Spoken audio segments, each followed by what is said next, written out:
Order! Order! You are an incorrigible delinquent at times. Behave yourself, man! So, what's next for Brexit? The Prime Minister is battling to win over a defiant DUP as she considers gambling on a third Brexit deal vote. And any alternative deal failed to reach a majority when put to the House. The only thing that MPs could agree on was to delay the UK's exit day. But the risk of leaving without a deal on the 12th of April seems more likely.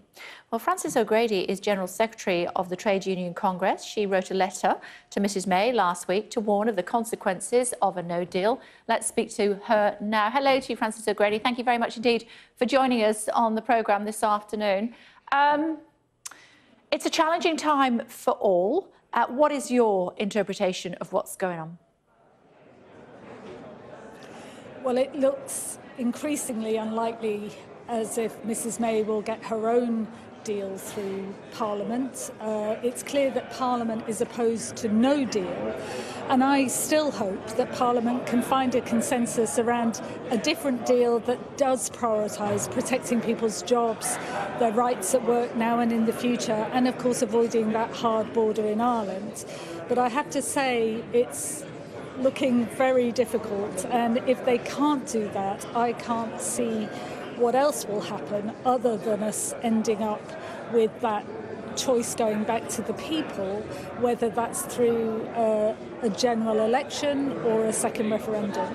If we fall out of the European Union without a deal on the 12th of April, what, in your opinion, does that mean for British workers? Well, I've been very clear that would be disastrous for people's jobs and their livelihoods. I mean, we are already struggling to hold on to plants like Honda in Swindon.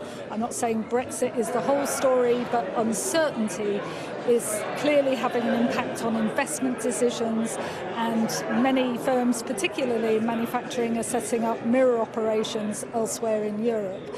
But I think the key issue here is that Parliament is opposed to no deal, so it would be a willful act on the part of the Prime Minister to take us into no deal when that is the one thing that a clear majority in Parliament don't want. I think I'm right in saying in an unusual coalition with the CBI, you have joined forces, I think, to write to the Prime Minister to warn against what might happen with a no deal. But of course, those that are very content to leave without a deal say there is nothing to be fearful of, that you are scaremongering, that many of these car giants that we are seeing potentially leaving the United Kingdom or certainly losing jobs here are doing it for all sorts of other reasons, diesel emissions and the like, nothing to do with Brexit. Well, I think there's a degree of hypocrisy going on in some quarters, I have to say, because, you know, some of the very people, very wealthy entrepreneurs who wrap themselves in the Union flag are running off to set up operations in Singapore and Dublin. So I don't think in the trade union movement we particularly will take lectures from those quarters. What we're focused on is ordinary working families and making sure that they don't end up paying the price for poor decisions from the party in power, because after all it was David Cameron who took us down the road, this road in the first place, and then walked off the pitch. It was Mrs May who allowed her hard right European Research Group MPs to write her red lines, and my goodness, there were a lot of them. And it's not surprising that we've ended up in a mess. But, you know, who will feel the pain?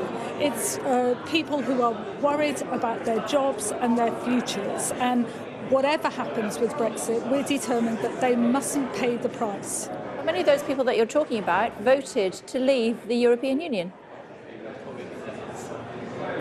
Well, the majority of people at work, of course, voted to remain. But what we're saying is whichever way people voted, it mustn't end up costing working people their jobs, their livelihoods, their wages, or seeing prices shooting up in the shops. You know, we've got a lot of communities in Britain, up and down the land, who are still struggling to get over the impact of the financial crash, or frankly, some that never got over some of the industrial vandalism we saw in the 1980s. communities. Those communities don't need another hit. What they need is support, and they need politicians to put their interests first. And that's why I would say to MPs of all parties, come up with a deal that protects jobs, protects workers' rights, because it's quality of jobs that matters too, and of course defends that Good Friday Agreement. So I'm wrong to surmise that it was Labour heartlands primarily that voted for us to leave the European Union, and actually it was the conurbations like London, up in Scotland, as well, of course, Northern Ireland, that actually voted to stay. But the Labour strongholds voted to leave, did they not?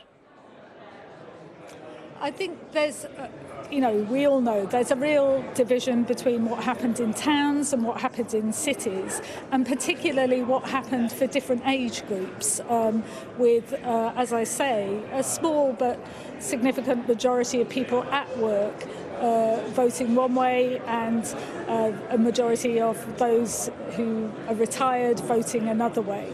But I think what's important now is how do we unite people? And from a TUC perspective, it's very clear that the things that matter to ordinary people, whichever way they voted, are making sure that they've got the kind of jobs they can build a life on, decent jobs that pay decently, that are secure, that you can bring up a family on.